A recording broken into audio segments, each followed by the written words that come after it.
Na habari za mchana, mpendwa mtazamaji wa Star TV, karibu katika Star TV ya Dhuhuri. Mimi ni Jacqueline Venanti. Tafadhali karibu tuwe sote. Serikali imezindua mafunzo ya uwanajinsi na kuwataka vijana waliochaguliwa kutumia vyema nafasi walizozipata ili baada ya mafunzo hayo waweze kujikwamua na tatizo la ajira. Joyce Ngerangera ana taarifa zaidi. Mafunzo hayo ya uwanagenzi awamu ya 8 yamezinduliwa jijini Dodoma na Waziri wa Nchi Ofisi ya Waziri Mkuu, Kazi, Ajira na Mahusiano, Deusi Sangu, ambapo amewasisitiza vijana hao kuwa na nidhamu, utii na uadilifu. Miongoni mwa sababu zinazotaja kuchangia ukosefu wa ajira hususan kwa vijana ni vijana kutokuwa na ujuzi sahihi kwa kuwezesha kujiajiri au kuajiliwa katika sekta mbalimbali za kiuchumi. Ndio maana serikali ya awamu ya 6 inayoongozwa na Daktari Samia Suluhu Hassan, Rais wetu wa Jamhuri ya Muungano wa Tanzania, imeamua kuimarisha utekelezaji wa programu ya taifa kukuza ujuzi nchini. Tumieni fursa hii vizuri na endeleeni kujifunza kwa juhudi na maarifa ili mtakapohitimu mafunzo haya muweze kuajiliwa au kujiajiri. Tunataka vijana wa Tanzania wakienda kufanya kazi huko wafanane na vijana au wawe zaidi ya vijana wanaotoka kwenye mataifa mbalimbali wanapokutana kwenye soko la ajira la kimataifa. Mafunzo hayo yanagharimiwa na serikali kwa 100%, ambapo vijana zaidi ya 5,000 wanatarajiwa kunufaika na mafunzo hayo kwa mwaka 2025-2026. Utekelezaji wa programu hii ni hatua ya makusudi ya serikali ya kukabiliana na kiwango kidogo cha ujuzi miongoni mwa nguvu kazi ili kukuza ajira. Ofisi yako itaendelea kusimamia ubora mafunzo hayo, uhakiki, ufuatiliaji na tathmini ya mara kwa mara ili kuhakikisha malengo yaliyokusudiwa yanafikiwa na uwekezaji huu unaleta tija kwa taifa. Kuiomba serikali yetu kuona uwezekano wa kuwasaidia vijana kupata vifaa na nyenzo kadri ya fani walizosomea baada ya kumaliza mafunzo yao, na hii itawasaidia kupunguza ukosefu wa ajira kwa wale wanaopenda kujiajiri. Kwani changamoto inayojitokeza kwa sasa ni ukosefu wa mitaji kwa vijana wanaomaliza mafunzo yao.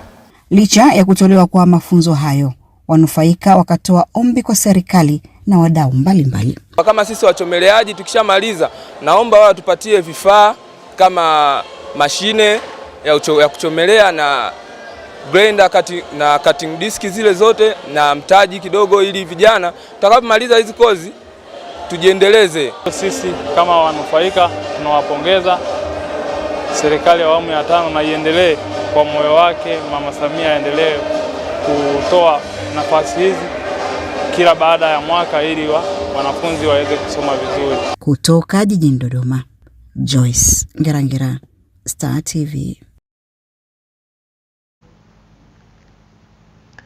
Waziri wa Mifugo na Uvuvi Dr. Bashiru Ali amewataka wafugaji wadogo wa ng'ombe wa maziwa kujiunga katika mfumo wa ushirika ili kupata tija katika dhana ya uzalishaji, masoko pamoja na kujikwamua kiuchumi. Taarifa zaidi na Mariam Emily kutoka mkoani Kagera. Waziri wa Mifugo na Uvuvi Dr. Bashiru Ali ameyasema hayo wakati wa uzinduzi wa vituo 23 vya ukusanyaji wa maziwa hapa nchini, zoezi lililofanyika wilayani Mleba mkoani Kagera. Mpango huu ni sehemu ya kuimarisha ushirika. Tusisahau kwamba uchumi wa nchi hii msingi wake ni wazalishaji wadogo. Wazalishaji wadogo wanaweza kunufaika sio kwa kuzalisha mmoja mmoja, kwa sababu nguvu yao wakizalisha mmoja mmoja ni ndogo, lakini wakizalisha kwa mshikamano wa kutafuta masoko, tutambue hilo na nguvu zetu zote tuzielekeze kwenye ushirika. Wasimamizi wa mradi wa Kopa Ng'ombe Lipa Maziwa, benki ya TADB kupitia kwa mkurugenzi wake mtendaji Franki Nyabundege pamoja na Mark Tots wanaelezea namna mradi huo ulivyoweza kuwasaidia wafugaji wadogo. Ndio maana tumekuwa tunajaribu kuwaunganisha wafugaji pamoja na processors, ndio maana huu mradi wa TIP3, ili waweze kufanya kazi kwa pamoja na wafugaji wapate pa kuuza maziwa na viwanda vipate maziwa ya kutosha. Tumeweza kuwafikia wafugaji wapatao 42,700 na hao ni katika mikoa ya nyanda za juu kusini, mikoa ya ziwa ukiwemo na mkoa wa Kagera, lakini na Zanzibar. Kwa mkoa wa Kagera ni mahususi sana, tumeweza kuwafikia wafugaji wapatao 9,000 na zaidi. Mkurugenzi wa kiwanda cha Kahama Fresh Josam Tangeki, ambaye ni mdau katika sekta ya maziwa, akatoa ombi kwa serikali. Vile wizara yako tusaidie sasa hao wafugaji hao, miundombinu umeshasema tena shambani kwamba barabara zipitiki na collection centers na haya mateja kusanyia maziwa hayatoshi, na ukijua maziwa kanayo zaidi ya masaa 3 maana hujafanya chochote yanaharibika. Aidha, waziri huyo wa mifugo na uvuvi amegawa jumla ya mitamba 110 kwa vikundi vya wafugaji wadogo wa wilaya ya Karagwe. Mariam Emily, Star TV, Kagera. Takwimu zilizowasilishwa na ofisi ya mtakwimu mkuu wa serikali za mwezi wa Januari 2026 zinaonyesha vitendo vya ukatili na udhalilishaji visiwani Zanzibar vimeongezeka kwa 14.1 kufikia matukio 113 kulinganisha na matukio 99 mwezi Disemba 2025. Taarifa zaidi na Abdallah Pandu. Akiwasilisha ripoti ya mwezi wa Januari ya vitendo vya udhalilishaji na ukatili kwa waandishi wa habari, mtakwimu divisheni ya takwimu za jinsia na ajira Ahmad Hassan Suleiman anafafanua matukio hayo yaliyosababishwa takwimu kupanda zaidi. Matukio yaliyoripotiwa kuongezeka kwa mwezi Januari 2026 tunaona ni matukio ya kubaka, kulawiti au kunajis, kutorosha pamoja na kuingilia kinyume na maumbile. Pamoja na hali hiyo, mtakwimu Ahmada anawaeleza walioathirika na matukio husika. Miongoni mwa waathirika watoto 91, waathirika wasichana walikuwa ni 79 ambao ni sawa na 86.8, na wavulana walikuwa 12 ambao ni sawa na 13.2. Tukiangalia aina ya matukio ya ukatili na udhalilishaji wa kijinsia kwa mwezi Januari 2026, tunaona matukio ya kubaka yalikuwa 48 ambayo yamechukua 41.4 ya matukio yote. Kujaribu kubaka lilikuwa tukio moja ambalo ni sawa na 0.9. Ulawiti au kunajisi yalikuwa matukio 5 ambayo ni sawa na 4.3. Hali ya ripoti ya takwimu hizi zinamsukuma mkuu wa divisheni ya jinsia na ajira ofisi ya mtakwimu mkuu wa serikali Zanzibar Sabina Rafael Daima na kuwataka waandishi wa habari kuyachukua matukio haya, kuyatumia na kuisaidia jamii, hasa katika kuwaelimisha juu ya ubaya wa vitendo hivyo katika jamii. Tunaomba tuyapokee na tuyatumie katika kuwainform wananchi hali ilokuwepo pamoja na wadau wengine ili tuweze kupunguza vitendo vya udhalilishaji Zanzibar. Matukio 101 kati ya matukio 113 yaliyoripotiwa yapo chini ya upelelezi wa jeshi la polisi ambayo ni sawa na 89.4, na matukio 6 yamepelekwa ofisi ya mkurugenzi wa mashtaka ambayo ni 5.3, na matukio 3 yamefungwa sawa na 2.7, huku matukio 2 yamepewa hati ya mashtaka ni sawa na 1.8, na tukio moja lipo mahakamani sawa na 0.9. Abdallah Pandu, Star TV, Zanzibar. Kwa takriban siku 7 mfululizo, idara ya ardhi mkoa wa Morogoro imepanga kueneza elimu ya usawa wa umiliki wa ardhi kwenye jamii, wakiwekea mkazo zaidi kwa wanawake walio na mwitikio mdogo ukilinganisha na wanaume, ambapo kwa takwimu za kitaifa wanaomiliki ardhi ni wastani wa 28% pekee. Taarifa zaidi na Omari Huseini. Ofisi yote iko hapa. Utekelezaji wa mpango huo umekwisha anza. Hapa ni viwanja vya ofisi ya kata ya Viwanja 60 halmashauri ya mji Ifakara kulikofanyika uzinduzi, ambapo kwa siku 7 Machi 2 hadi 7 kunatekelezwa kampeni ya kuhamasisha umiliki wa ardhi, wakiwekea mkazo zaidi kwa wanawake. Wiki hii ya wanawake, Wizara ya Ardhi imeanzisha kitu kinaitwa Samia Ardhi Clinic. Lengo ni kusikiliza wanawake na kutatua kero zao za ardhi, lakini pia kuhakikisha kila mwanamke ana hati miliki ya ardhi. Lakini kwa sababu tunavyoenda huku huwezi kusema unawahudumia wanawake tu, tunatumia fursa hii pia kuhakikisha tunawavutia na wanaume. Kuna zaidi ya hati miliki 170 zilizokwisha tolewa. Asilimia kubwa wanufaika ni wanawake. Wanasema elimu ya mara kwa mara imebadili tabia iliyozoeleka. Sasa mwamko ni mkubwa. Mimi na viwanja 16 vya serikali na vyote nimepima. Sasa nikitaka kuendeleza nijenge nyumba yangu ya mfano bora, ndeweza kuuza viwanja 2 au 3 nikaweza kujenga ile nyumba nitakayo, au naweza kuchukua mikopo benki. Hati ukishamilikishwa ndi natakayo kulinda katika maisha yako wewe na familia zako. Msisitizo kwa wakazi wa Morogoro ni kutumia vema fursa hiyo. Mbali na elimu ya umiliki, kunafanyika pia utatuzi wa migogoro. Lengo la siku ni kwamba tunataka akina mama wote, akina baba wote wamiliki ardhi.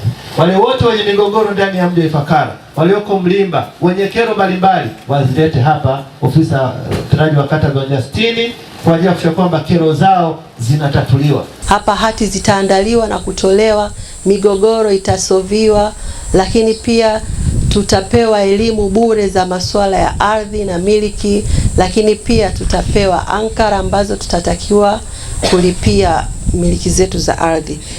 Kampeni hiyo inayojulikana kama Samia Ardhi Kliniki inapambwa na kauli mbiu isemayo mwanamke haki yako, miliki ardhi sasa. Ni sehemu ya maandalizi kuelekea Machi 8, maadhimisho siku ya wanawake duniani. Kutoka hapa mkoani Morogoro, Omari Hoseni wa Star TV.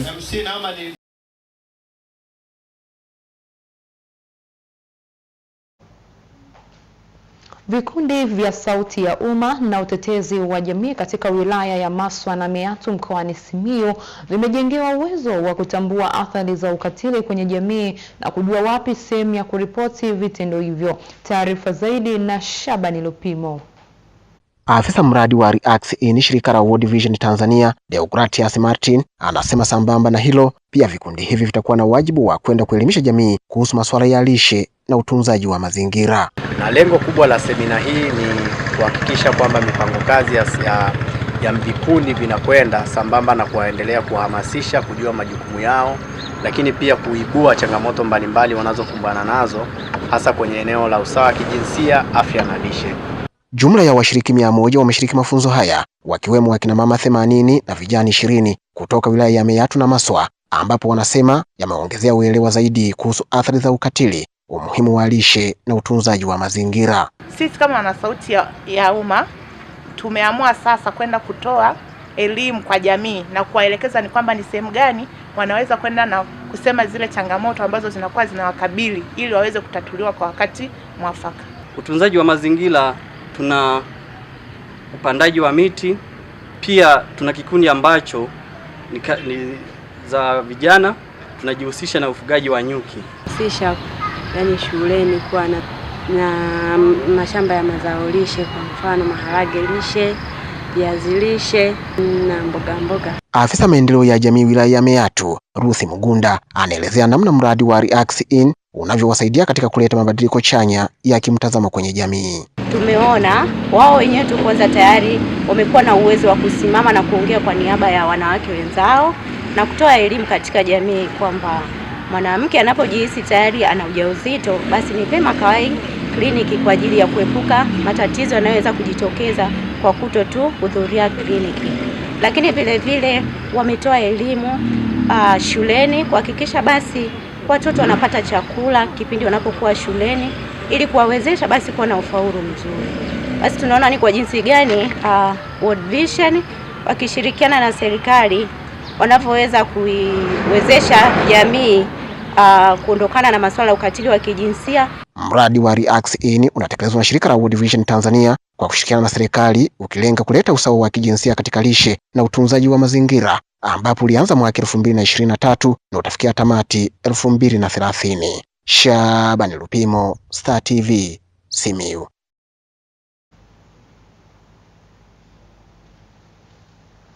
Wanawake wamekumbushwa juu ya umuhimu wa kutumia vyema fursa za mikopo zilizopo kwenye halmashauri, taasisi za kifedha pamoja na wizara mbalimbali kwa ajili ya kupata mitaji ya kuanzisha na kuendesha miradi ya kujiingizia kipato chao ili kujikomboa kiuchumi. Taarifa zaidi na Emmanuel Michael.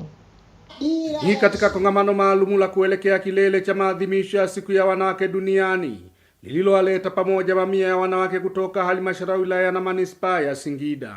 Kutambua mchango wa wanawake katika jamii. 3 ni kupaza sauti dhidi ya ukatili na ubaguzi wa kijinsia. Lakini 4 ni kuhamasisha haki na fursa sawa kwa wanawake na wasichana. Mwito wa mgeni rasmi mbunge wa jimbo la Singida mjini Yagi Kiaratu ni kwa wanawake kutumia vyema fursa za mikopo inayotolewa na serikali na wadau wengine kujikomboa kiuchumi. Serikali imeweka mazingira mazuri ya ufanyaji biashara, mazingira mazuri ya ajira, lakini uwezeshaji kwa wanawake, vijana na watu wenye ulemavu. Ni wasihi sana wanawake wa Singida, twendeni tukazitumia hizo fursa. Hizi fursa ziko katika halmashauri zetu, hizi fursa ziko katika taasisi za mabenki, lakini hizi fursa pia ziko katika wizara. Ni kazi yetu kutafuta fursa kupitia maafisa maendeleo ya jamii na kuzitumia fursa hizi ili kila mtu apige hatua. Hata hivyo, kando ya kongamano hilo, baadhi ya wanawake wanasema kuwa pamoja na kupatiwa elimu, lakini bado kuna changamoto za kutafutiwa ufumbuzi ili waweze kunufaika ipasavyo na fursa zilizopo. Wanapotutembelea watupe mikopo kwa wakati, manake mtu unapata matumaini ya kufanya biashara na unatembelewa, na hapo kunakuwa kuna asilimia fulani ambazo tunatoa kwa ajili ya maandalizi ya kupata mkopo, inashindikana. Wapunguze ule utaratibu walioweka, unatubana sana. Kama mimi nina kikundi changu, tumeshindwa mpaka leo kukopa huku kwa 10%, tumeshindwa. Wameweka vigezo vikali vinatushinda wakina mama. Wanawake wameonekana wengi wanakosa fursa za kumiliki ardhi. Na unaona hata kwenye vigezo vya masuala haya ya kupata mikopo, wakati mwingine unakuta wanakutana na kigezo hiko cha kupata hati ya nyumba. Kwa hiyo tunatoa rai pia kwa serikali. Maadhimisho ya siku ya wanawake duniani ambayo kilele chake hufanyika Machi 8 kila mwaka. Mwaka huu yameongozwa na kauli mbiu isemayo haki na usawa kwa wanawake na wasichana, msingi jumuishi kufikia dira 2050. Emmanuel Michael, Star TV, Singida. Wadau wa utunzaji wa hifadhi ya dhamana pamoja na soko la hisa la Dar es Salaam wamekutana kwa pamoja kujadili mustakabali wa maendeleo ya soko la hisa nchini, huku wakiangazia kuongeza uwazi, uwakilishi na ushiriki wa wawekezaji. Tupate taarifa zaidi.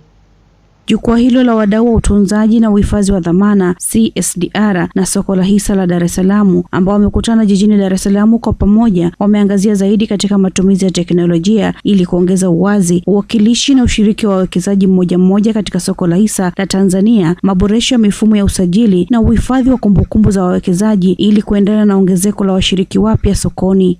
Soko la uwekezaji hapa nchini linaendelea vizuri na kama ambavyo imeonekana kwenye mawasilisho ya leo, utagundua kwamba kwa mwaka 2025 thamani ya mauzo ya hisa ambayo yalikuwepo sokoni ilikuwa ni zaidi ya milioni 600 kwa mwaka mzima. Lakini mpaka tunapofunga mwezi wa pili, yani tarehe 28 mwezi wa pili, thamani ya mauzo ya hisa sokoni ni zaidi ya bilioni 400.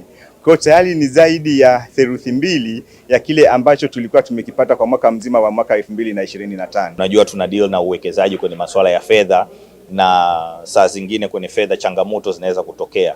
Kwa hiyo tukihakikisha au tukikutana kama hivi tukazungumza, inatusaidia kuweza kuwapa watu taarifa pale ambapo kuna changamoto ili waweze kuzitatua. Mikutano kama hiyo inatajwa kuwa ni chachu ya kuboresha ushiriki wa wananchi katika masoko ya mitaji, ikiwa ni pamoja na umuhimu wa kuongeza elimu ya fedha na kuingiza somo hilo katika mitaala ya shule kuanzia ngazi ya msingi hadi vyuo vikuu. Kitu tulichokiona kikubwa mwaka 2025, idadi kubwa ya Watanzania wameanza kuwekeza kwenye hisa, na jambo hilo limeleta changamoto kubwa kwa sababu wadau pengine hatukutarajia mafuriko ya watu pamoja na fedha nyingi zinazoingizwa kwenye soko la hisa. Kwa mfano akazungumza kwenye masuala ya hisa, kuna kipindi ilikuwa hisa 250 sehemu fulani, lakini like now umefika mpaka shilingi 3000, na so it means kwamba kuna return of investment imeweza kurudi kuwa kubwa. Lakini vile vile nimeweza kujifunza kwamba kuna regulatory authorities mbalimbali zinazosimamia masuala ya hisa. Matarajio yangu baada ya hapa naweza kwenda kufanya hisa mimi mwenyewe, kununua hisa ili kuweza kujitengenezea uchumi binafsi na kutokana na niweze kuondokana na zile scenario za kutegemea fedha za wazazi za mimi kuweza kujiendeshea maisha yangu. Kupitia jukwaa hilo, wananchi wametakiwa kuchangamkia fursa za uwekezaji katika masoko ya mitaji kwenye taasisi rasmi zilizopewa dhamana na serikali kufanya shughuli za uwekezaji kisheria ili kuweza kupata faida na kujikwamua kiuchumi. Angela Matayo, Star TV, Dar es Salaam. Watanzania wametakiwa kuendelea kuthamini na kutunza amani na utulivu uliopo nchini kwa maendeleo ya taifa. Tupate taarifa kamili. Ni hafla fupi ya ugawaji wa tende unaofanywa na mbunge wa jimbo la Geita mjini Injinia Chacha Wambura akiungana na waumini wa Kiislamu kuonyesha mshikamano na kuimarisha upendo miongoni mwa jamii. Wakizungumza, viongozi wa dini ya Kiislamu wa madhehebu tofauti wamesema nchi zilizokumbwa na machafuko zimeathirika kiuchumi na kijamii, hali inayopaswa kuwa funzo kwa Tanzania kuendelea kuthamini utulivu wake. Yaani kila siku watu ni mabomu, ni mapigano ya aina mbalimbali, watu wanauawa bila sababu, jambo ambalo kwa hakika kwa Mungu halimfurahishi.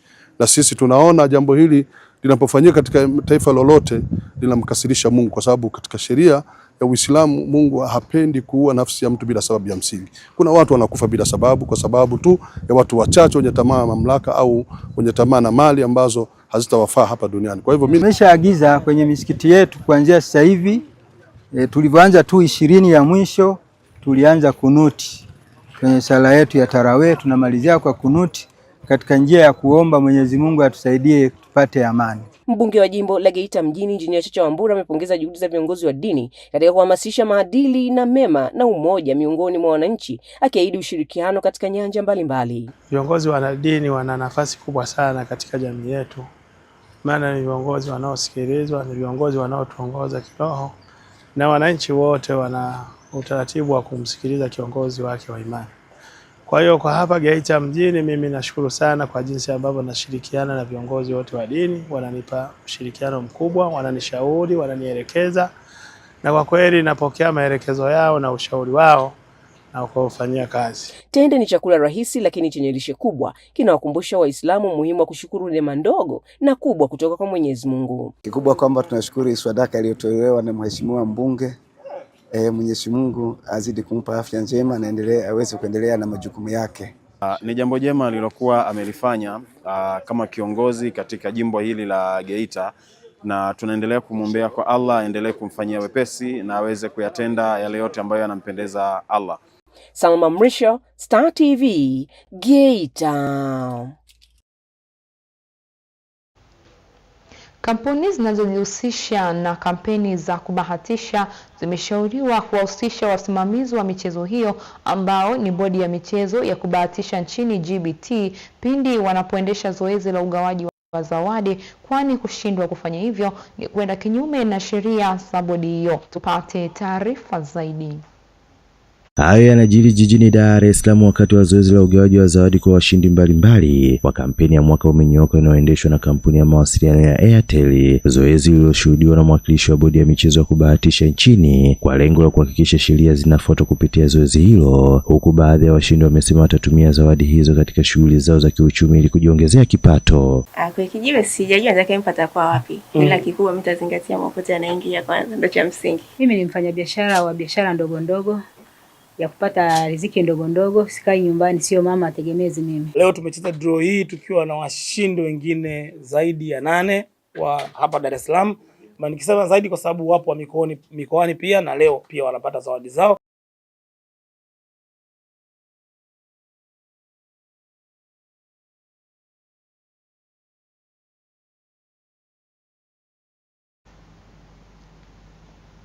Zaidi ya shilingi bilioni 20 zimetengwa kupitia CRDB Foundation wawezesha kiuchumi walimu na maafisa elimu kote nchini, hali itakayowasaidia kuondokana na utegemezi na kufilisika pindi wanapofikia hatua ya kustaafu.